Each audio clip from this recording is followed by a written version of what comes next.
Muy buenas tardes, ¿qué tal? ¿Cómo estáis? Bueno, pues bienvenidos una tarde más a Más allá de la marca personal. Muchísimas gracias por estar ahí. Estamos deseando comenzar este directo que vamos a tener, porque es es un directo que nos hace mucha ilusión, porque vamos a estar hablando de algunos temas alrededor de la persona que traemos hoy. Porque muchas veces vemos la figura de alguien y vemos, pues, hoy responsable de, vemos directora, vemos, etcétera, pero no somos conscientes del todo el trabajo que muchas veces hay detrás. Y aunque vamos a estar hablando de eso, del área de conocimiento de la persona que nos viene a acompañar hoy y de su evolución, pero también vamos a estar hablando de todo el trabajo o parte del trabajo vital que hay detrás para conseguir llegar a ser la persona o la responsabilidad que tiene hoy, en este caso Begoña, que es la que nos acompaña. Y como digo, eh, muchas veces vemos a la figura de una persona y no nos damos cuenta, pues, hoy de los retos que tiene que gestionar, y cuando nos toca a nosotros, pues podemos caer en la tentación de pensar, es que todo me toca a mí, es que porque es tan difícil, a otros no le ha costado tanto. Y sin embargo, el tener la oportunidad de escuchar a otras personas cuáles han sido su camino y todo lo que han tenido que recorrer, pues nos sirve, por un lado, de mucha inspiración, pero por otro lado también para aprender esa mentalidad que le ha llevado a conseguir y a superar ciertas metas, y también herramientas que haya utilizado para conseguir superar, pues eso, todos estos retos. No sé si habéis visto algunos de los directos que tuvimos la semana pasada y de los de esta semana, pero han sido unas semanas muy potentes y os invito a que, si no lo habéis visto, lo podáis ver, aunque sea en diferido. Y hoy lo que vamos a tener es una conversación más breve, que en otras ocasiones va a ser de una horita, así que os invito a que compartáis cualquier comentario que tengáis, cualquier idea, reflexión que os haya gustado y, sobre todo, preguntas. Las preguntas que tengáis, ponerlas cuanto antes, porque, como digo, vamos a estar una horita hoy y no queremos que se nos pase. Muy buenas tardes, Mario, Pato, ¿qué tal? Bienvenidos, como siempre, un placer veros por aquí. Y ya, para no retrasarnos, vamos a comenzar. Porque, como digo, vamos a estar hablando de valores, vamos a estar hablando de propósito, vamos a estar hablando de cómo pues plantear qué es lo que queremos hacer en nuestra vida, ¿no? Vamos a plantearnos también marca personal, networking, en fin, cosas que hay alrededor de la persona que hoy nos visita, y que os invito a que conozcáis si no la conocéis, y os invito a que la sigáis si no la seguís, que es nuestra queridísima Begoña Pérez de Lema. Begoña, ¿qué tal? ¿Cómo estás? Javier, estoy de vacaciones. Eso es lo primero. Así que yo creo que este es el tono que va a marcar la entrevista.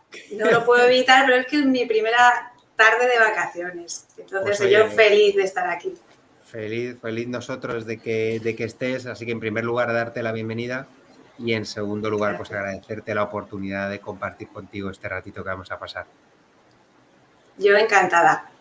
Lo Bueno, único, eso, dispara lo que quieras, pero ya te digo que tengo el modo vacaciones y alguna pregunta no respondo de mí. bueno, tú responde, aquí tenemos libertad absoluta, y la gente que nos acompaña lo hace siempre con muchísimo cariño y con los oídos abiertos para llevarse en la mochila lo que cada uno quiera, ¿no? Entonces tenemos la total libertad, es como si nos estuviéramos tomando un cafelito, mirando al mar tú y yo tranquilamente, y luego, si hay alguien que nos escucha y que se lleva algo, pues estupendo. Fíjate, normalmente comenzamos por el periodo de la universidad, que es un mundo en el que tú, lógicamente, tienes muchísima experiencia, con varias décadas de experiencia, pero, y en tu caso vamos a hacerlo así, pero porque muchas veces pensamos que, oye, voy a estudiar esta carrera y va a ser a lo que me voy a dedicar, pero luego el camino, pues, es mucho más tortuoso de lo que pensamos, no es una línea recta de voy a estudiar esto y voy a hacer esto, sino que va dando vueltas, ¿verdad? Y en tu caso dio vueltas muy prontito, porque aquí hemos tenido a personas que han estudiado una cosa, otras, pero no habíamos tenido a alguien que su cambio en la universidad fuera tan rápido. Ahora lo entenderéis el por qué digo, porque estamos hablando con una persona que tenía el mundo del arte en la sangre, en los genes, por parte de su mamá, que tenía una mamá pintora, y eso te llevó a estudiar Bellas Artes, ¿verdad? Decir, oye, yo quiero hacer algo relacionado con eso. ¿Qué había en tu cabeza? Y te estoy llevando a esa Bego de 16, 17, 18 añitos, cuando dices, oye, voy a estudiar Bellas Artes. Obviamente, pues supongo que tu madre, pues una parte seguro que le haría mucha ilusión, pero ¿qué había en tu cabeza cuando decides entrar en esa carrera y empiezas a a ir a la universidad? Bueno, si me remonto a la Bego, como dices, 16, 17 años, por un lado había muchos complejos de adolescente, que afortunadamente ya he trabajado, pero sí que había una creatividad innata, un haber vivido en el mundo del arte. Pues yo siempre recuerdo desde pequeña el olor a óleo en mi casa, a trementina, recordar a mi madre hasta que se iba el sol delante del cuadro y bueno, y esa creatividad suya también se transmitía en toda la familia. Y de algún modo, pues, oye, yo de pequeña cogía mis lápices, lo que sea, y me ponía a dibujar, porque yo más que pintar, dibujaba. Y ya desde pequeña decidí que yo a lo que quería dedicarme era al mundo del arte o algo dedicado, algo conectado con el arte. Y entonces empecé a prepararme pues para entrar en la Facultad de Bellas Artes. 2 años estuve estudiando, haciendo bocetos, bueno, preparándome las pruebas específicas que había para entrar aquí en Madrid. Saqué el examen de ingreso con buena nota y me metí a Bellas Artes. Y bueno, pues las asignaturas me encantaron, era feliz con un mundo bohemio, de gente creativa, gente libre, pero claro, también me encantaba pues, el ambiente. Y es verdad que la Facultad de Bellas Artes de Madrid tiene un césped alucinante y un bar con unos botellines, como decía, muy baratos. Y a mí se me da súper bien jugar al mus, entonces me pasé todo el primer año de carrera jugando al mus allí. Te tiraste un ordago, sí, ¿no? me tiré un ordago. Ahí. Pero bueno, acabé allí. Te pillaron. Me pillaron todas porque suspendí todas. Primero, todas, mi madre, pues más allá de cabrearse, me dijo, mi madre es autodidacta, porque gracias a Dios todavía vive, y aunque no pinta por temas de cervicales y tal, es decir, que ella no fue a ninguna facultad, aprendió sola pintando, y me decía, hija, esto es una profesión muy seria y implica mucha autorresponsabilidad por tu parte. Y tú ya ves que a mí nadie me dice que tengo que estar delante del cuadro y los pinceles todo el día, entonces tú verás si eres capaz. Y yo dije, pues va a ser que en estos momentos no soy capaz. Entonces, bueno, aprobé todas un poco por dignidad y porque mis padres me habían ayudado a pagar la matrícula, pero a continuación dije, me tengo que meter en algún sitio en el que saquen carrera de mí. Y me metí a estudiar Derecho en una universidad privada, que pues el CEU, muy buena universidad, en la que me pasaban lista todos los días y ahí no me podía escapar a muchos sitios. Y acabé la carrera. ¿Cómo viviste tú ese cambio? Porque claro, son 2 carreras totalmente diferentes. Pues yo recuerdo que el entrevistador del CEU, al ir a decirle de dónde venía y de hecho, dice, es que no entiendo tu cambio, dice, porque alguien que se cambie de algo tan bonito como Bellas Artes, y me lo dijo él, a una carrera tan rollo, porque entonces era un auténtico rollo, ¿no? La carrera como Derecho, dices que no lo acabo de entender y digo, es una cuestión práctica, de que yo ahora necesito pues hacer algo bueno para centrarme y ahora mismo no soy lo suficientemente madura para la otra opción. Bueno, no sé si lo entendió, la carrera no me gustó, pero sí que es verdad que me amuebló la cabeza pues para determinadas cosas que me han sido de mucha utilidad luego, pues el discurso, el razonamiento, una serie de temas. Cuéntanos qué te llevas de una vez que sales de ahí, en una de tus primeras experiencias, por ejemplo, en Cedro, en una empresa que gestionaba, ¿no?, el tema de copywriting de libros y demás.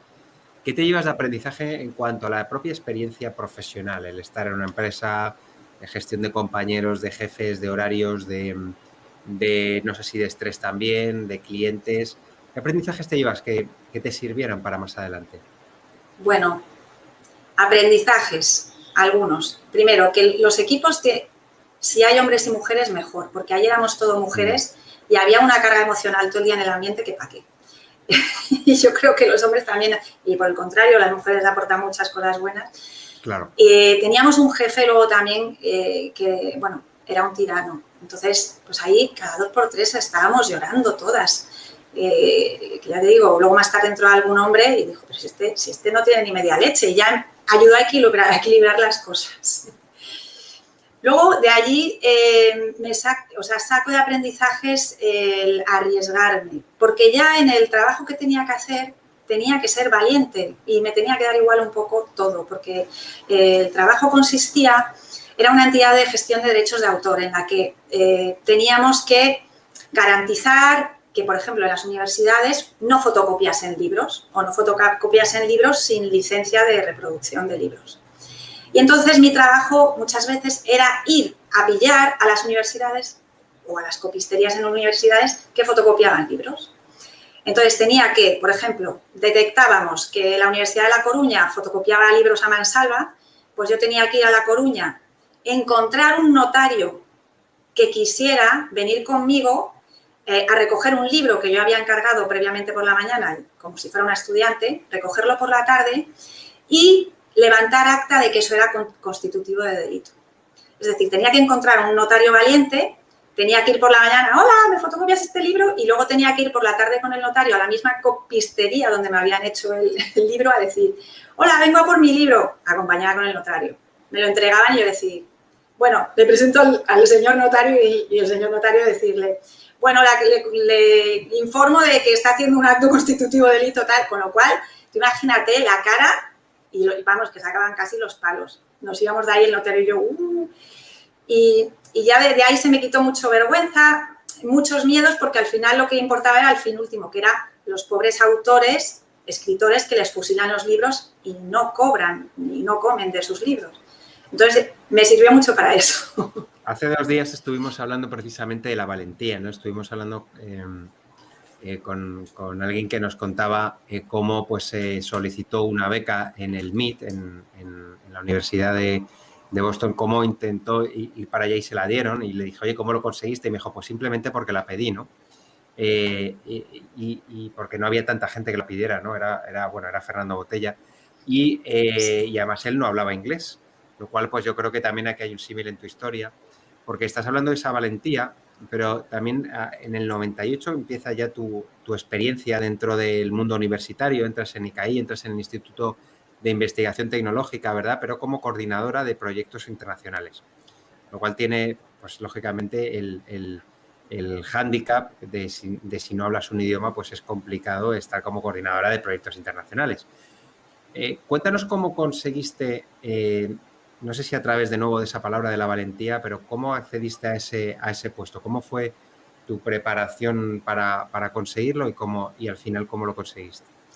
Yo creo que hay una mezcla de valentía e inconsciencia y decir, ¿qué es lo peor que me puede pasar? Lo peor que me puede pasar, yo no tengo ahora mismo ese trabajo, bueno, no me pueden despedir nada, con lo cual vamos a intentarlo. Entonces yo tenía un nivel medio de inglés del colegio, medio, pero no lo suficiente para ese puesto. Pero sin embargo, ese puesto se lo ofrecieron a una amiga que ya en aquel momento pues tenía otro puesto, no lo quiso aceptar y me dijo, oye, preséntate. Y dije, si no tengo inglés suficiente, tú inténtalo. Y me acuerdo que antes de la entrevista estuve ensayando con mi hermana, que tenía un novio americano y ella sabía perfectamente inglés. Estuve ensayando en la piscina respuestas para la entrevista. Entonces me aprendí un montón de respuestas en inglés. Con lo cual llegué a la entrevista, me preguntaban lo que fuera y yo siempre empezaba con, that's a good question, but, y le soltaba lo que yo me había aprendido. El caso es que me contrataron. Yo decía a mi hermana celebrándolo, Laura, ¿qué ha colado? ¿Qué ha colado? Pero claro, luego venía la realidad que era un puesto a desempeñar en inglés. Entonces, claro. ¿Tú eso lo habías pensado? ¿Lo pensabas cuando estabas haciendo la preparación de la entrevista? De, oye, está muy bien si se lo cuelas, pero es que luego vas a estar haciendo eso. ¿O realmente tu objetivo era conseguir el puesto y no veías más allá? Mi objetivo era conseguir el puesto. Y luego... No mirabas la consecuencia. Y luego iremos al siguiente paso, que será cómo salimos del siguiente paso. Porque si no, no me hubiera presentado. Entonces era, ¿cuál es el objetivo inmediato? Una vez que me dan el puesto, ¿cuál es el objetivo inmediato? Ponerme las pilas en inglés como sea. Entonces, me acuerdo que entonces no había tantas facilidades como ahora, pero periódicos en inglés, clases de inglés, bueno. Y aún así, hasta que me puse al día, pues la gente me llamaba por teléfono y yo no sabía seguir una conversación por teléfono. Entonces decía, please, creo que había fax entonces, please send me a fax. Y en cuanto me enviaban un fax con lo que querían, lo traducía con el diccionario, fíjate, y así conseguir saliendo. Y luego años después... Es una mentalidad, por un lado, sí. Hablas de cierta inconsciencia, al final la valentía siempre no puede conllevar un nivel mayor o menor de inconsciencia, un poco, sí. Pero también es el luego tener una mentalidad de de solucionar problemas, ¿no? Y de resolver retos. Al final es no pararse en no sé hacerlo, no lo hago, sino que, oye, voy a ver cómo consigo esto y luego iré solucionando. Es una mentalidad que es muy útil en realidad porque te ayuda a avanzar. Sí, es un poco lo que dices. Si yo veo todo lo que va a haber detrás, es que no me lanzo. Y luego es verdad que fuera sí que se dan cuenta, porque con los años pregunté a mis jefes, dije, ya con confianza, dije, os la he colado y tal, os la colé entonces, y me dijeron, no, se notaba perfectamente que no tenías ni idea de inglés para el puesto. Y dice, pero vimos que tenías tanta cara y que salías también de las dificultades que dijimos, que se quede, que ya saldrá adelante. Esa mentalidad también, creo que hay una anécdota en Bielorrusia, ¿verdad? Que va muy en línea con esa actitud, que al final es uno de los aprendizajes que hoy queremos traer, es esa actitud de echar para adelante, de, oye, aunque no sepa, voy a ver cómo lo hago y ya ver el siguiente escalón, cómo avanzar. Cuéntanos muy resumido la anécdota de Bielorrusia. Pues en Bielorrusia, una vez que conseguí el puesto, uno de los proyectos era montar con una universidad de Manchester y otra bielorrusa una escuela de negocios en Bielorrusia. Y yo me fui para allá, un país totalmente complicado en aquel entonces, y de repente pues llegué y conozco por primera vez en persona a la socia bielorrusa y al de Manchester. Y entro en su despacho, hacía un frío, bueno, enorme, llevo mi abrigo y me empiezan a decir, y yo, yes, y yo, jijiji. Y entonces se empiezan a partir de risa y ya consigo entender que lo que me estaban diciendo era que si me quitaba el abrigo y se lo daba. Y yo, ay, sí. Pero no me estaba enterando lo que me decía. Pero bueno, a partir de ahí, claro, ya ellos se dieron cuenta de qué material había. Entonces tuvieron como mucha más paciencia conmigo, les hizo gracia y se generó muy buena conexión personal. Y entonces, aunque yo no tuviera el inglés suficiente, pusimos tan buena voluntad los tres que al final el proyecto salió bien. Como veíamos, empezaste pues en el mundo de la pontificia, de ICAI, etcétera, en el 98, y ahí continuaste después en distintos puestos. Por ejemplo, el de International Relationship Manager, jefe de Relaciones Internacionales, has estado como directora de promoción y reclutamiento, directora de marketing, directivos también, pues de grandes multinacionales. ¿Qué crees que hace que tu carrera dentro de la universidad vaya avanzando? Porque podrías haberte quedado con el mismo puesto 20 años, porque a veces también ocurre, pero en tu caso, ¿qué es lo que marca la diferencia para que tú consigas ir avanzando al margen de que luego también incluso crearás el departamento de marketing, como hablaremos ahora en un momentín? Pero ¿qué crees que marca dentro de ti, mirándote y poco como diferencia que puede haber habido con otros compañeros para que te cogieran a ti? Bueno, yo creo que por un lado es el reto, que ya lo hemos nombrado. Para mí el reto es fundamental en mi vida personal y en mi vida profesional. Yo me muevo por el reto, es lo que me mueve, lo que me motiva. Por otro lado, está que me encanta el cambio. Entonces, porque el cambio implica conocer nuevas realidades. Y para mí es un regalo conocer nuevas personas, nuevas realidades. Entonces yo diría que estas dos cosas son las que me han movido, me han motivado, y luego pues esa actitud de qué es lo peor que puede pasar. Claro. Entonces, esas tres constantes... Esa pregunta la puedes utilizar, yo la he hecho algunas veces y te cambia muchísimo la perspectiva, baja la tensión, ¿verdad? Claro. Que uno puede tener en algo y dices, bueno, es que lo peor no es para tanto, ¿no? Efectivamente. Y yo creo que eso es lo que me ha hecho moverme. Entonces, yo tengo, bueno, como muchos profesionales, tiene ciclos profesionales o vitales. Claro. Entonces, cada 4 o 5 años el cuerpo empieza como, necesito un cambio. Entonces, como ya me conozco, pues ya en el tercer año tengo que empezar a planificar el siguiente paso. Porque ¿Cómo lo has? Sí. Porque una cosa es pensarlo y otra cosa es conseguirlo. ¿Cómo lo consigues? Pues a ver, es una parte primero de autoconocimiento propio, de qué es lo que quiero, a dónde quiero ir. O sea, si te dieran una carta a los Reyes Magos, ¿a dónde querrías ir? ¿No? Hablaremos de eso. Y luego una vez que lo tienes, pues, ¿qué es lo que hace falta? Entonces hace falta mucha estrategia. La gente piensa que cuando me cambio dice, ¡uy, qué suerte! Qué suerte nada, porque nunca me han ofrecido, o sea, a veces me han ofrecido algo, pero la mayoría de las veces he tenido que buscarme yo la vida. Los cambios que has hecho han sido porque tú los has promovido. Totalmente. Porque en muchos sitios, si funcionas, te dejan en el mismo sitio. ¿Para qué te van a cambiar? Y si no funcionas, pues a veces también, precisamente por un poco la inercia que tienen las instituciones, tampoco te cambian. Y digo, pues no, aquí tengo que ir. Además, cuando te cambian, estás en manos de otro. Sin embargo, si tú quieres tomar las riendas de tu vida, tienes que generar tú ese cambio y ver hacia dónde quieres ir. ¿Y cómo lo generas? Una vez que ya sabes lo que quieres, por ejemplo, tú que dijiste, oye, quiero cambiar hacia marketing, por ejemplo, Sí. ¿cómo haces ese cambio? Estoy pensando en alguien que esté en una empresa y que en un momento dado quiera cambiar. Pues primero, formándome mucho, porque a veces te puede gustar algo, a mí me gusta el marketing, me gusta la marca personal, me gusta por cosas que he visto, personas que han sido referentes para mí, pero no tengo el nivel suficiente como para a lo mejor dar ese paso. Pero me empiezo a formar muy intensivamente. Luego analizo mucho el entorno y las personas que serían claves para ayudarme en ese cambio. Entonces, digamos que me mapeo, pues, ¿Para ayudarte a luego acomodarte en esa posición y tener éxito o para llegar ahí? Para llegar ahí. O sea, tú tienes que ver, al final, las personas son las Los que provocan decisores, los cambios. los decisores que pueden. Vale. Efectivamente. Claro. Entonces, tienes que trabajar de algún modo, y no, con esto no significa ni hacer la pelota ni nada de eso. No. Tienes que ver qué es lo que necesitan en ese puesto que está creado o que está por crear.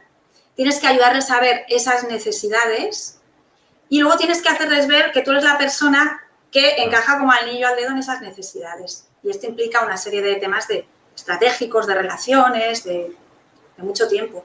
De empatía, de análisis, de tú preparar propuestas, etcétera. Cuéntanos, porque has dicho formarte, ¿no? Y claro, pues como veíamos, tu formación bueno, te habías estudiado Derecho y luego habías tenido experiencia internacional, pero entras y creas el propio departamento de marketing. Cuando tú llegas ahí, ¿cuáles son las...? Sí, marketing de productos, sí. Sí, correcto. ¿Cuáles son o pensando más en marketing en general, ¿cómo consigues diseñar una estrategia para potenciar la imagen de marca de una universidad, en este caso? ¿Cuáles son las claves? ¿Cómo te lo planteas tú y cómo lo ejecutas después? Bueno, pues primero, marketing no es una pieza o un área aislada dentro de las organizaciones. Entonces, tiene que estar muy alineada con los objetivos estratégicos de la universidad y con los mensajes de la universidad. Y al final es algo estratégico pero instrumental que ayuda a conseguir determinados logros de la organización. En mi caso, pues tenía 3 logros o 3 objetivos claramente identificados. Por un lado, temas de posicionamiento, cómo podía ayudar a posicionar mejor la marca comillas, en este caso la marca ICADE Business School. Otro tema de captación de talento, captación de estudiantes y ver las acciones que podía hacer para ello, porque se mezclaban el marketing y la parte comercial, que en la universidad se llama admisiones. Ah. Y por otro lado, también un tercer objetivo de para que eso pase, tiene que haber una serie de procesos, tiene que haber una serie de estructuras internas que funcionen muy bien. Entonces, yo siempre he funcionado con esos 3 objetivos. Uno de posicionamiento y visibilidad de marca, otro de más asociado al talento y otro de trabajar los procesos y los equipos, cuidar mucho los equipos que hagan que eso funcione. Claro. Y así es como he ido funcionando. Y dependiendo del momento, pues varía. De la experiencia que llevas en la universidad, ¿qué aprendizajes te llevas te voy a preguntar tanto por errores que hayas cometido como por cosas que hayan funcionado?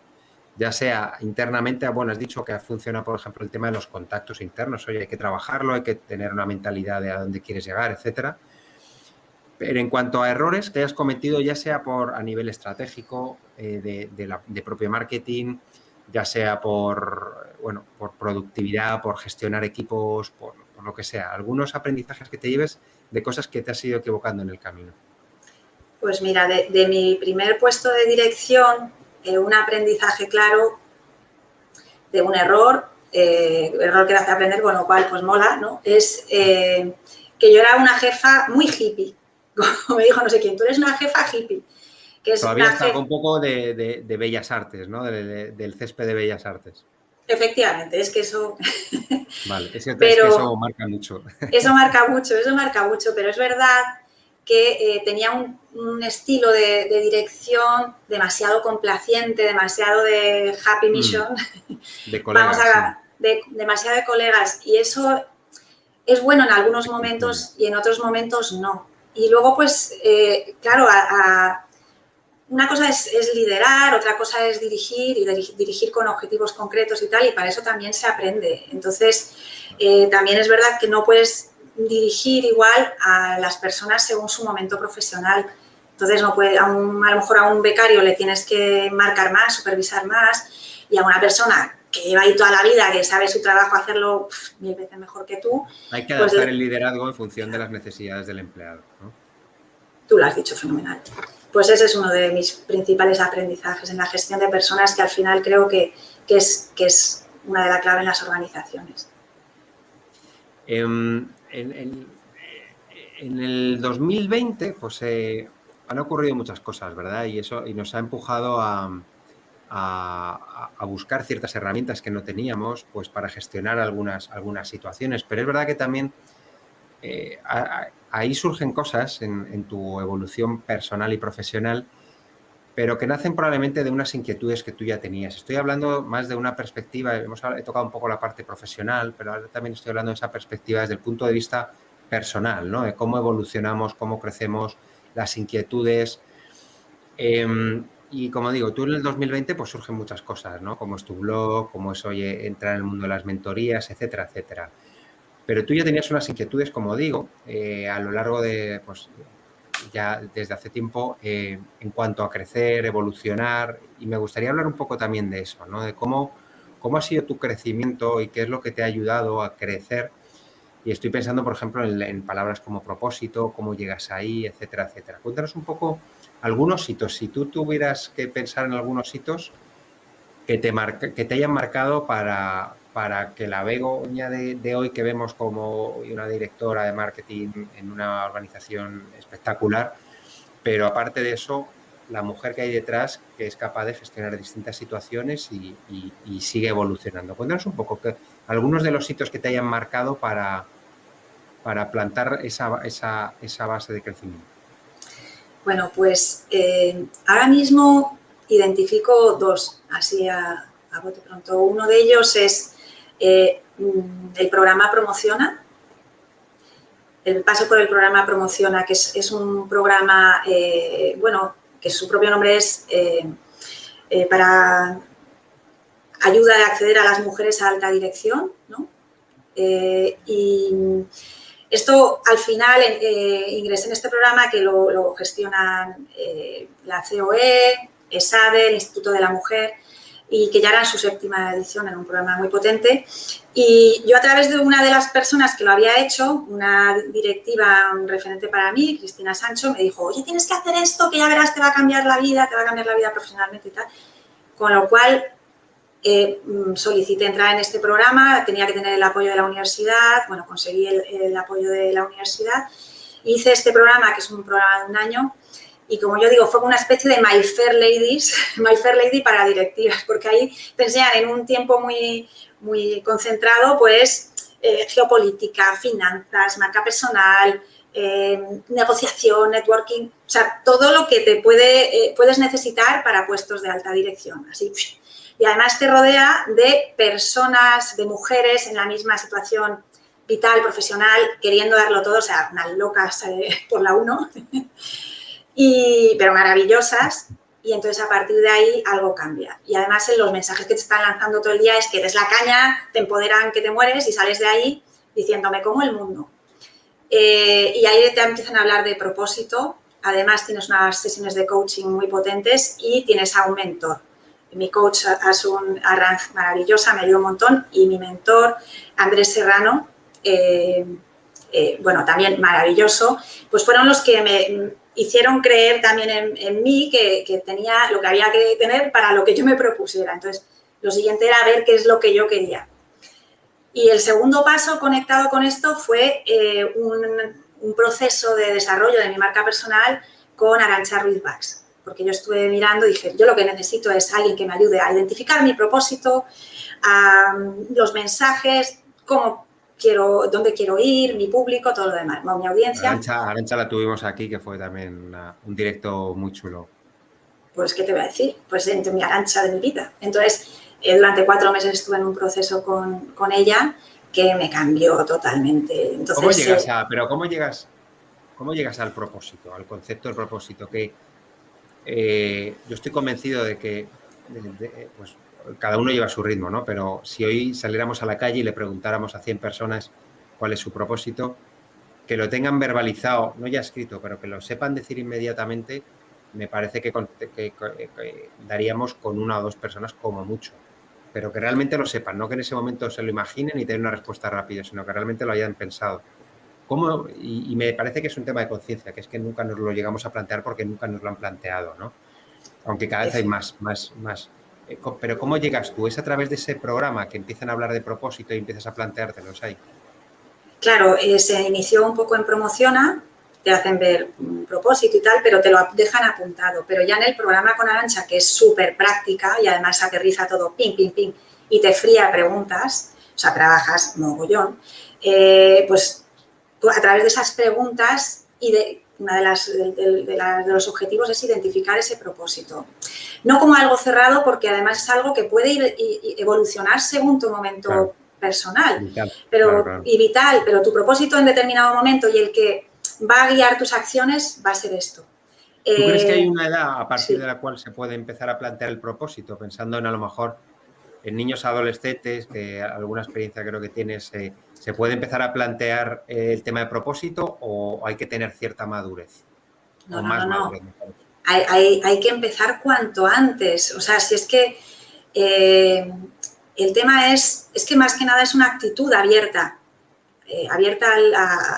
a encontrar, a autoconocerse, a ver cómo te perciben los demás. Y esto se puede generar desde muy pequeño. Mi experiencia es desde chavales de bachillerato, que he orientado también durante bastantes años, y a lo mejor soy la primera que les hago la pregunta de ¿dónde te ves? ¿Dónde no te ves? ¿Tú eres bueno? O sea, ¿qué se te da bien? Pues yo qué sé, ¿das consejos en tu clase? Pues sí. ¿Es el que primero el abogado de causas pobres? Pues sí. ¿Te ves por aquí? Entonces, es una actitud de apertura a conocerse a uno mismo y a ver cómo puede contribuir a los demás. Es como, porque estás lanzando algunas preguntas. ¿Cuáles son las claves para esas personas que no sepan su propósito y en el recorrido que tú has hecho?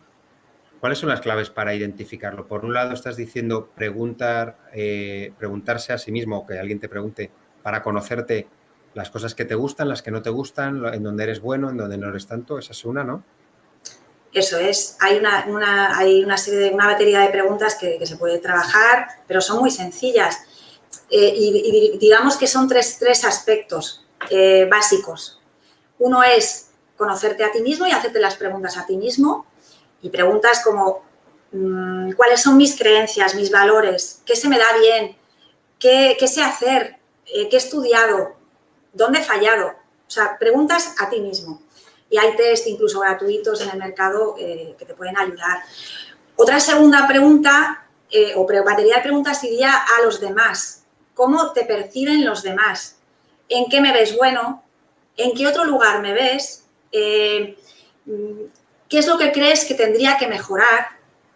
¿En qué crees que estoy trabajando? Esto lo flipas, porque a veces lo preguntas a tu madre, oye, mamá, ¿tú en qué crees que estoy trabajando? Pues tú en algo de la universidad, ¿no? Pues bueno, no estás comunicando bien, porque tu madre tiene que ser la primera que sepa, mi hija hace no sé qué de marketing, no sé qué. Oye, o incluso tu jefe, ¿no? Que también lo sepa. Oye, ¿qué estoy trabajando? Efectivamente. Y el tercer bloque que tienes que te ayuda en esta fase previa es conocer el entorno.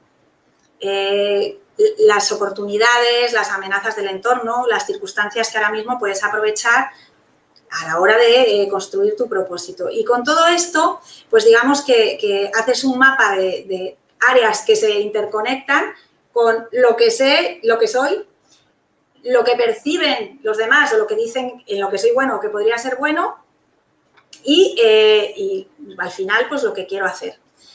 Y las oportunidades que hay de lo que las oportunidades. Y esto lo mezclas o tienes en cuenta tus creencias, tus valores y tus circunstancias, porque a veces quieres ser determinada cosa, pero las circunstancias es que claramente son de supervivencia en estos momentos y necesitas hacer otra cosa. Pero lo tienes en cuenta y te dan una idea de por dónde va tu propósito. Y a mí me comentaban eso, que para averiguar tu propósito muchas veces hay que hacerse también la pregunta de qué es lo que me mueve a mí a levantarme cada día o qué es lo que me gustaría que me moviera a mí a levantarme cada día y qué es lo que puedo aportar a los demás, ¿no? Va conectado con la parte contributiva que tiene cada uno. Es un poco el concepto de Ikigai también, ¿no? El que hablan de estas personas de 80, 90 años que se levantan allá en Japón con un propósito definido, que es lo que les mueve y hace que se levanten sin necesidad de ganar dinero, pero que les ilusiona cada mañana de qué bien que voy a hacer esto, ¿no? Efectivamente. Pues ese puede ser un propósito de vida maravilloso, porque al final es lo que se trata es de encontrar esa plenitud y si ya encontrando esa plenitud también contribuyes a generar un impacto positivo en los demás, pues maravilloso. Cuando tú descubres tu propósito, que como hemos dicho puede ir evolucionando, que va evolucionando lógicamente porque nosotros también vamos evolucionando, ¿cuáles son tus primeros pasos? Porque vale, tú ya sabes en lo que eres bueno, cómo te perciben, o en lo que eres buena, perdón, cómo te perciben, las oportunidades que hay, y entonces, ¿cuál es el plan de acción que llevas después? Bueno, una vez que... No sé si tú o a lo mejor que tú recomiendes, me da igual que personifiquemos en ti o alguna recomendación. Sí, a ver, yo siempre digo, esto va muy vinculado, una vez que encuentras tu propósito, y el encontrar tu propósito va muy vinculado a un proceso de marca personal, porque al final la marca personal lleva toda esta parte de preguntas, de encontrar las respuestas dentro de ti y de ver cómo puedes contribuir a los demás. Entonces yo siempre digo que la marca personal es al final como un caballo pura sangre único que tienes en el establo, a veces ni sabes que tienes ese caballo, pero has nacido con él, todos tenemos ese caballo. Y está en tu mano el descubrirlo, sacarlo del establo y ponerlo a correr. ¿Por qué es tan importante la marca personal o cómo lo definirías? Porque se habla también... Porque, bueno, según el proceso que yo he seguido de marca personal, pues como te decía con Arantxa, es muy práctico. Entonces no te pones en abstracto a pensar sobre el propósito.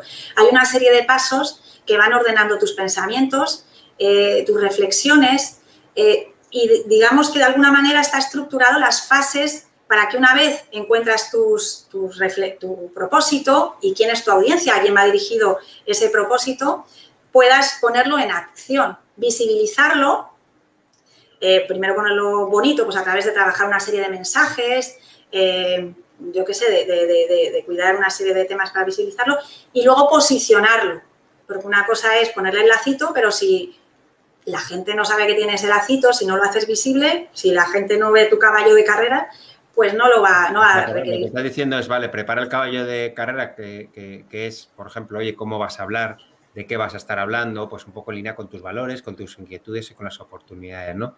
Pero también, bueno, como decimos, el tono en el que vas a dirigirte, cómo vas a hacer, si vas a ser un tono más profesional o más cercano, no es que no sea cercano, pero bueno, lo humano, o sea, lo profesional, pero y después ya ver cómo presentar ese caballo al resto del mundo. Efectivamente, digamos que hay como tres pasos. Uno es identificar, otro es comunicar y para eso tienes que trabajar tus mensajes y pues también tienes que trabajar a través de herramientas específicas como pueda ser trabajar el storytelling, trabajar el elevator pitch para que cuando vayas a un evento pues digas yo soy tal, tal, tal y aporto tal, tal y cual. Y el tercer paso sería el posicionar. Identificar, comunicar y posicionar. Esos, digamos que serían desde el punto de vista de marketing, ¿cuál es para que la gente lo entienda? ¿Cómo lo definirías? Posicionar es, una vez que has descubierto dónde está tu audiencia, porque lo que hacemos, nuestro propósito sale de nosotros, pero es para los demás, o tendría que ser para los demás, tenemos que descubrir quiénes son los demás. No podemos gustarle a todo el mundo, ni lo que hagamos va a ayudar a todo el mundo. Claro. Entonces, una vez que tienes identificada esa audiencia, pues entonces tienes que saber dónde está esa audiencia para dirigirte a ellos. Y a eso me refiero con posicionarte. Acciones, pues eso, por ejemplo, lo mismo no tienes que comunicar tu propósito o tus mensajes en todas las redes sociales, porque es gente muy, muy joven y está en TikTok y tú tienes que estar en TikTok.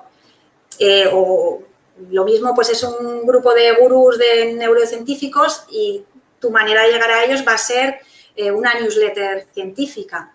Es decir, que hay una parte que es darte cuenta de lo que eres, de lo que tienes, cómo puedes aportar, a quién le puedes aportar, formarte también para trabajar esos mensajes y luego pues posicionarlo en los canales en donde vaya a estar esa audiencia tuya. Y luego también pensar qué vas a ofrecer, que eso no te he preguntado, pero al final diseñar una propuesta de valor, ¿no? ¿Qué es lo que vas a decir al mundo? Efectivamente, yo de propuesta de valor, esto no sé si se lo habrá inventado alguien, pero a mí me salió así, que yo hablo de promesa de valor, porque al final es cuando te das cuenta de lo que tienes y de lo que puedes ofrecer, es como una especie de compromiso tácito que adquieres con tu audiencia o con quien vas a ayudar, de decir, yo sé hacer esto, yo sé hacerlo de manera diferente a los demás, te puedo ayudar en esto y me comprometo a entregarte esto y a aportarte esto. Y entonces, al final, esa es la promesa del valor que tú puedes aportar a los demás. Es un poco ¿Y testaste de alguna manera o validaste de alguna manera o precualificaste, como dice Rufino, precualificaste la propuesta de valor antes de empezar a comunicar al mundo o no? Pues ¿O ensayo. ya, lo mismo ya la tenías? No, o sea, yo cuando he trabajado más todos estos temas ha sido los dos últimos años, dos años y medio, pues eso cuando también he tenido la ayuda de un experto. Pero hasta entonces sí que es verdad que tenía mucho de lo que hay que tener y muchas herramientas y tal, pero cuando ha cuajado ha sido después y aún así es todo un constante ensayo-error, porque yo, por ejemplo, empecé publicando en LinkedIn temas de marketing y hay 500.000 personas que publican ya mucho de marketing de determinada manera y yo vi que no me hacía caso ni el tato y dije, pues aquí lo mismo no ayudo. Pero, sin embargo, desde el momento que publicaba cosas más personales, más vinculadas a aprendizajes míos, conectadas con valores, vi que había mucha gente que le gustaba y que además ayudaba. Y dije, bueno, ¿esto será una incoherencia que yo esté haciendo esto y pueda aportar por aquí? Y dije, pues no, que va a ser una incoherencia. Yo voy a centrarme en esto y luego profesionalmente voy a ver cómo lo integro. Pero ha sido ensayo-error. Hablas de tres pilares para ese propósito de ayudar, que es el de marca personal que hemos estado hablando. También hablas de elegir la formación y de networking efectivo. En cuanto a elegir la formación, y claro, preguntarte a ti es especialmente relevante por la experiencia que tú tienes, ¿no? Pero ¿cómo crees cuáles son las claves que hay para poder elegir la formación correctamente, ya sea tanto de la temática como del sitio? Bueno, pues lo primero nos lleva otra vez a ese análisis previo de uno mismo y de los objetivos que quiere conseguir. Y una vez que tenga claro lo que le falta de llegar de aquí para acá, entonces dirá, ¿qué herramienta me hace falta para llegar aquí? Yo siempre lo digo que los másters, los programas tal, son herramientas, pero tienes que tener claro de dónde partes y qué objetivos tienes.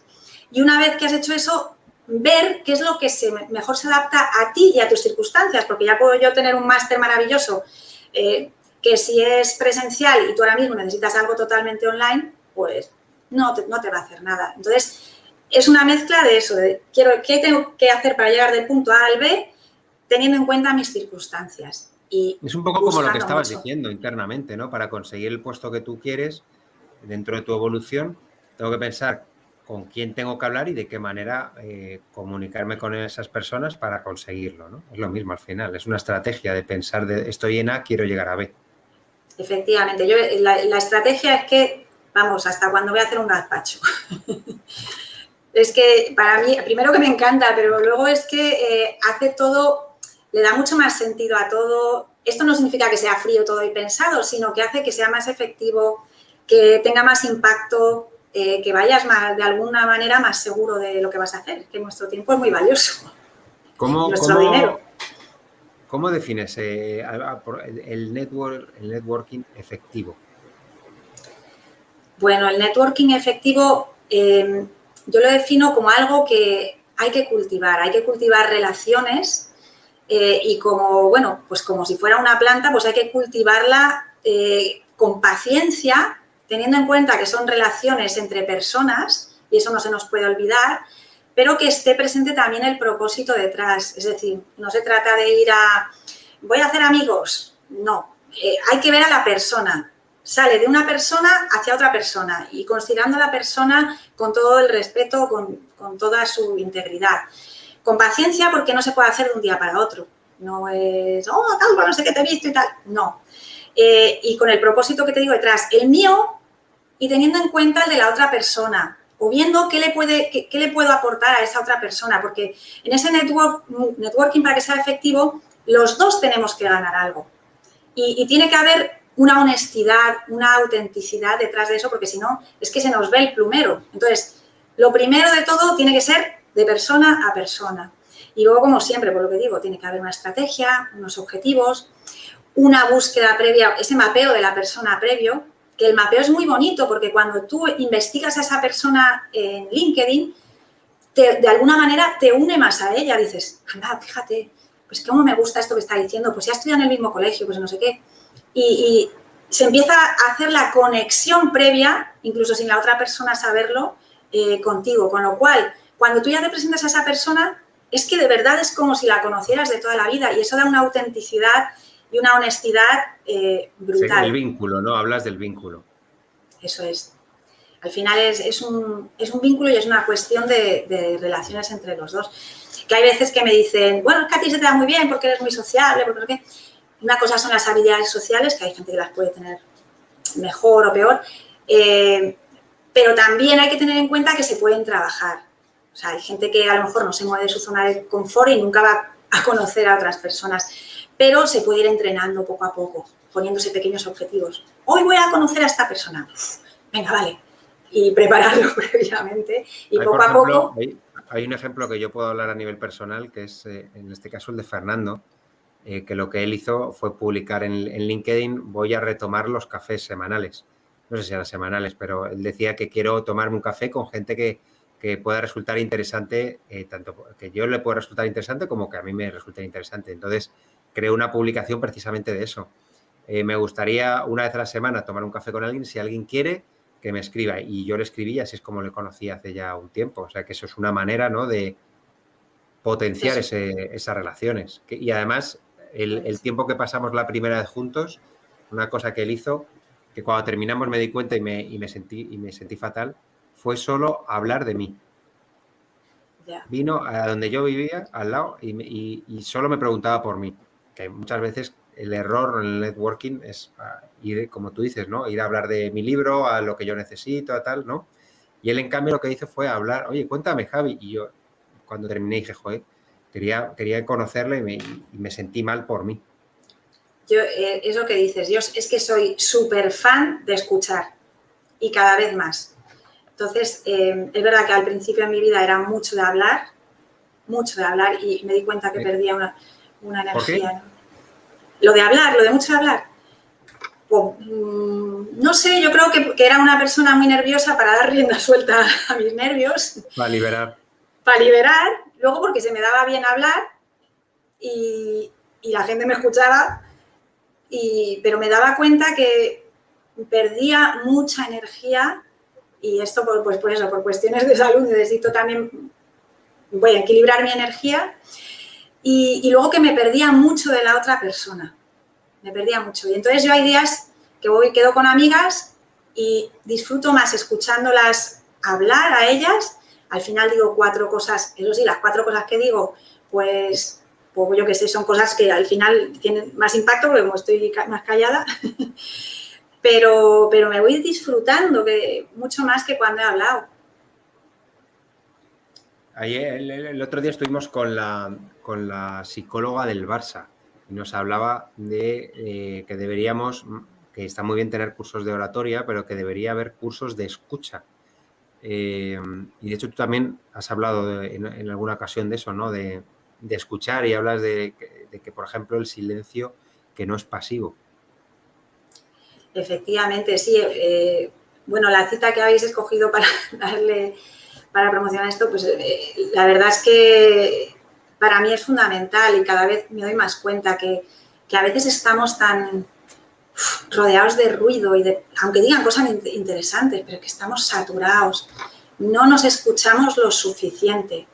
Y es fundamental. Mira, una anécdota. Ayer tuve la suerte de ver a uno de mis cantantes favoritos, un concierto después de toda la pandemia, el primero, a Jorge Drexler, y en un momento determinado hay una canción suya que es Silencio. Y durante los estribillos dice, silencio. Se encienden todas las luces y todo el teatro en silencio, pero un silencio de 10 segundos, que no es... Bueno, pues es lo que más me impactó de todo el concierto, a mí y con la gente con la que iba. Entonces, el silencio es un tesoro que si fuéramos conscientes lo aplicaríamos mucho más, incluso en nuestras presentaciones. Yo ahora, porque la dinámica de aquí es que yo hable mucho, pero yo sería mucho más feliz si hablases tú y yo pusiera gestos y, ostras, porque esa es otra, ¿sabes? La gesticulación, lo que llega al lenguaje corporal, los silencios, es brutal, mucho más que la palabra, está comprobado. Y de hecho, dentro de esas reflexiones que tú has compartido a veces sobre el silencio, también dices cosas como que escuchar es poner, por ejemplo, el foco en el otro o estar en el modo absolutamente presente, ¿no? Concentrado en lo que la otra persona dice. Claro, es que es así y es lo que te hace tener una comunicación auténtica. Si yo estuviera todo el rato pensando, sí, pero tengo que hablar de esto, sí, pero tengo que soltar mi libro, sí, pero no sé qué, es que eso es que pierde autenticidad, pero sin embargo, si te centras realmente en escuchar al otro, en entenderle, en empatizar, en saber qué problemas tiene, pues le puedes ayudar mejor o no. Yo es lo que hago cuando oriento a gente que viene, que quiere hacer un máster, por ejemplo, y tal. Lo primero es, cuéntame, háblame tú, ¿por qué has pensado en este máster? ¿Qué objetivos tienes? Y si yo después de un cuarto de hora de orientación veo que no es la herramienta que le puede ayudar, le digo, bueno, no sé si has pensado en esta otra opción, la tengamos nosotros o no, porque ante todo está la honestidad, la coherencia y lo que me va a hacer a mí que después tengamos una relación con esa persona y yo. Me está viniendo a la cabeza dos personas. Una es tu abuelo y otra es un crack que tenemos por aquí, que es Guillem Recolons, que él hablaba de que él es una referencia absoluta a nivel nacional en todo lo que es referente a la marca personal, ¿no? Ha tenido gente además muy potente, incluso políticos, y lo tuvimos aquí en el directo, que fue un directo pues también muy bonito el que tuvimos. Y él hablaba de que él, si no recuerdo mal, hablaba de que era un limpiabotas del siglo XXI, en el sentido de hacer que el otro brille, ¿no? Y he pensado también en tu abuelo, en la anécdota que tú contabas de cómo él, siendo joyero, pues que limpiaba, ¿no? Que tenía con ese mimo, ese cuidado del detalle. Pero eso es lo que al final es la perspectiva, ¿no? De un mentor, de conseguir que el otro brille, y para eso lo fundamental es saber escuchar para detectar, pues es lo que decías, ¿no? Del propósito, qué oportunidades puede tener, cuáles son sus fortalezas, ¿verdad? Efectivamente, me encanta que hayas traído a la vez a dos personas tan importantes para mí. Y sí, yo tuve la suerte además de estar hace poco desayunando con Guillem Recolons, porque aproveché un viaje a Barcelona y dije, voy a llamarle, a ver si... Y bueno, estuvimos luego 2 horas tomándonos un café bien largo y fue maravilloso.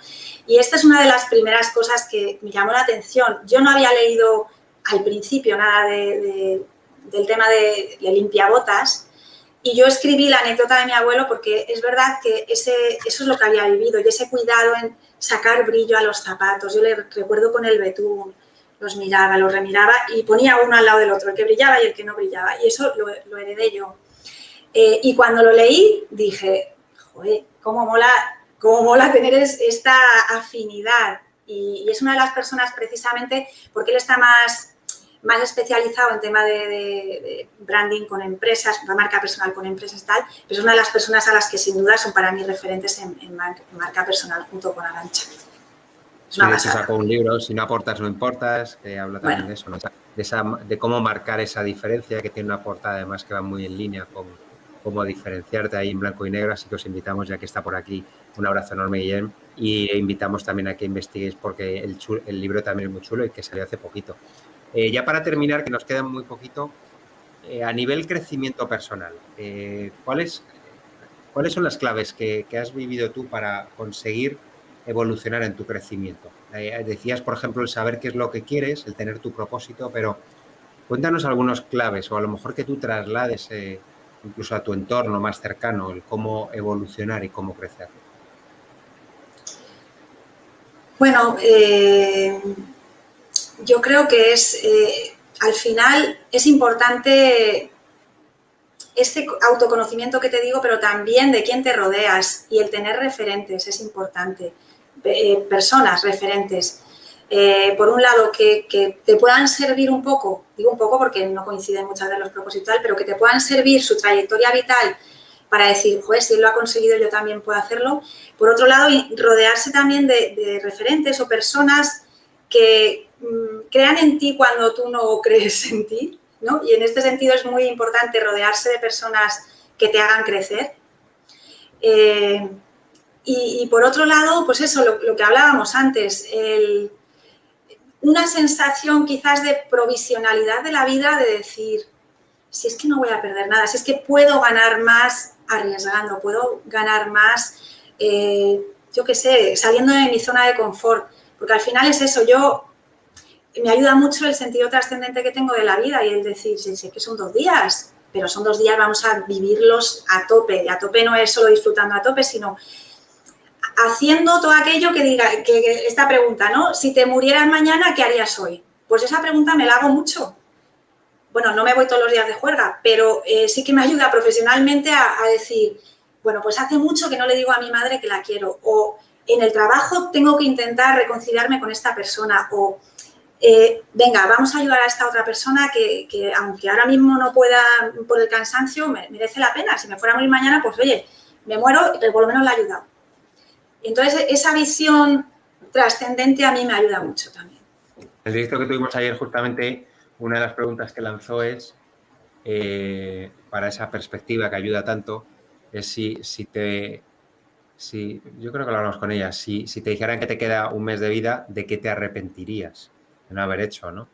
Y precisamente esa perspectiva de, oye, ¿hacia dónde quieres ir? ¿Qué es lo que quieres? No dejes pasar el tiempo en balde, sino que realmente pon tu foco en lo que quieres y aprovecha el tiempo que tienes.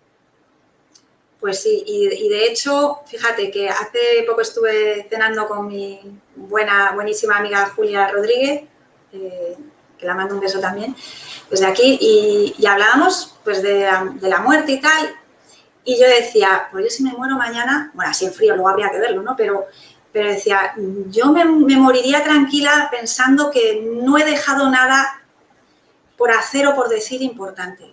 Y eso me da una tranquilidad brutal. Desde que llevo trabajando este sistema, me da mucha tranquilidad, ¿sabes? Luego, pues lo que te digo, hay que la realidad, pues es la realidad, pero así de entrada tengo esa tranquilidad para vivir del día a día.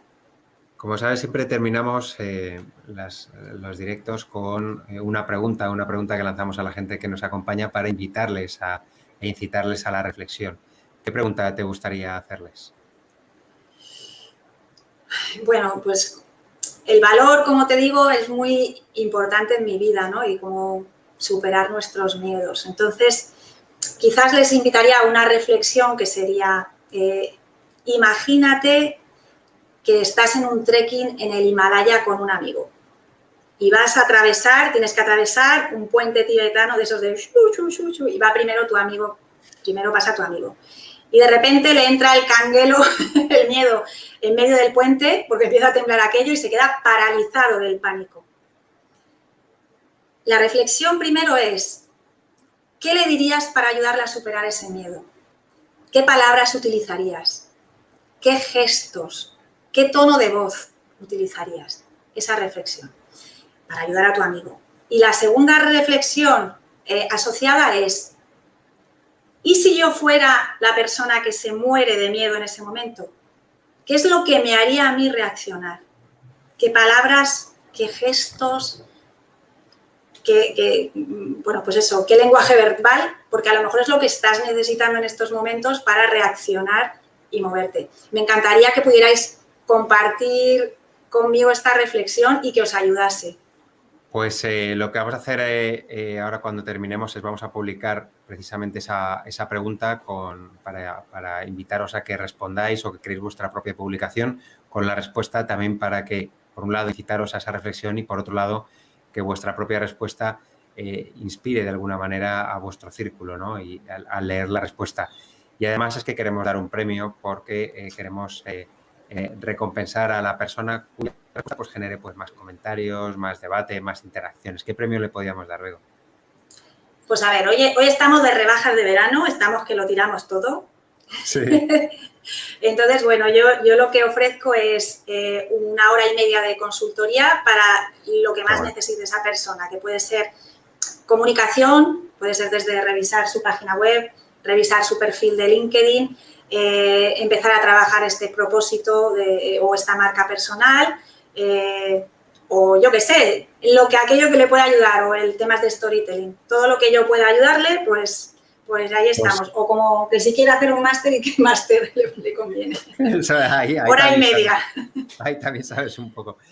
Pues os invitamos a que cuando publiquemos, pues respondáis, os directamente ya podáis publicar vuestra propia respuesta, mencionar a Begoña, que seguro que le hace ilusión cuando lo vea después de vacaciones, y también os invitamos a que pongáis para que nosotros os podamos encontrar el hashtag de más allá de la marca personal y así poder incluiros dentro de los posibles ganadores de ese premio tan chulo de hora y media, hablar con Bego de todos estos temas que nos ha dicho o de cualquier otra cosa que creáis que puede seros útil. Así que, mira, traigo una última preguntilla, si quieres, Bego, mira, que dice, ¿cómo mejorarías la sociedad actual? Pregunta Rufino, desde el punto de vista empresarial. ¿Cómo mejorarías la sociedad actual desde el mundo empresarial? ¿Qué cosa fundamental cambiarías o mejorarías? Entiendo que es un poco utilizar a las empresas como herramienta, como agente de cambio para impactar en la sociedad, Rufino. Entiendo que es así.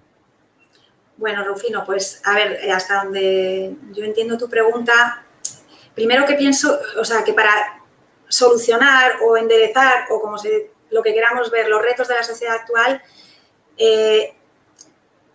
ya no hay que mirar solo hacia afuera, hay que mirar primero hacia adentro, cómo puedo ayudar yo, qué puedo proporcionar yo, y ese círculo irlo abriendo de tal manera que qué puedo hacer yo como persona individual, qué puedo hacer yo dentro de una organización y qué puedo hacer yo colaborando con los demás. Y este mismo pensamiento tendrían que tenerlo las empresas, porque las empresas al final, sin sus empleados, sin sus clientes, sin las colaboraciones con la administración, no van a ningún lado.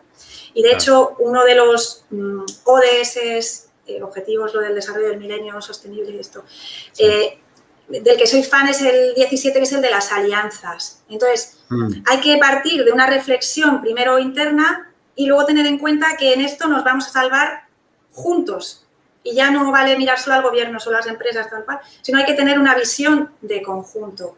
Entonces, yo pondría mi granito de arena en ayudar a que, por ejemplo, se creasen estas alianzas, que también eso se me da bien, pues ya está. Claro. International Relationship Manager, claro. No sé si te he contestado. Para terminar, ¿quieres contarnos algunos libros que nos recomiendes? ¿Te da tiempo? Sí, a ver, hay muchísimos, pero bueno, hay algunos que para mí ha sido un placer leerlos. Pues mira, uno que me inspira mucho a la hora de escribir mis historias de Con Valor es el de un sacerdote que ya murió, que es Martín Descalzo, y que escribía también crónicas en periódicos y que lo que hacía eran, también escribió libros, pero aprendizajes suyos de la realidad, convertirlos en temas de valor con valores. Y a mí me inspiró muchísimo eso y es de algún modo es lo que yo pretendo con mis historias. Luego otro libro que me encantó es el de Siddhartha, de Hermann Hesse, pues también un poco por la parte trascendente, la parte de conexión con todo, la parte de una persona que va de aprendiz pasando por distintas etapas de su vida buscando la perfección para al final darse cuenta que la perfección pues la tenía delante escuchando simplemente al río fluir y formando parte de él todas las relaciones que había tenido como dentro de un todo. Y me gusta muchísimo. Y luego, pues bueno, pues así en plan más práctico, pues el de Arantxa Ruiz Bachs, el del mapa de tu talento, que también es súper práctico y es una vía estupenda para empezar a trabajar la marca personal. Pero bueno, si tengo la suerte de que está Guillem por ahí detrás, pues por supuesto su libro, el de Si no aportas, no importas, también es maravilloso. O sea que yo diría estos libros. Pues oye, Begoña, ha sido un gustazo compartir contigo este ratito desde esa adolescente que se tomaba unas cañas en el césped de la universidad hasta el día de hoy con todo el trabajo que has hecho a nivel individual, ¿no? Y a nivel también profesional, tu evolución, aprendizajes, experiencias, aciertos, errores y como siempre muchísima inspiración. Así que muchísimas gracias por este rato que lo hemos disfrutado muchísimo. Gracias a vosotros, un placer y un beso a los que no os veo por ahí detrás. Y muchísimas gracias a todos vosotros que nos habéis acompañado con vuestra atención, con vuestras preguntas. Un gustazo. Nosotros ya terminamos, volveremos en la segunda semana de septiembre. Vamos a tomarnos unas semanitas de descanso. Estaremos trabajando en la Escuela de Inspiración. Ya os contaremos más noticias. Y nada, que paséis un estupendo verano. Y mientras tanto os enviaremos también grabaciones de algunos de los directos para que si tenéis tiempo y os apetece, podáis volver a verlo. A lo mejor el de Guillem, a lo mejor el de Begoña, en fin. Os iremos enviando para que podáis disfrutar. Que paséis un estupendo verano y seguimos en contacto. Chao. Aguántame un segundín. Pego. Sí, aguanto.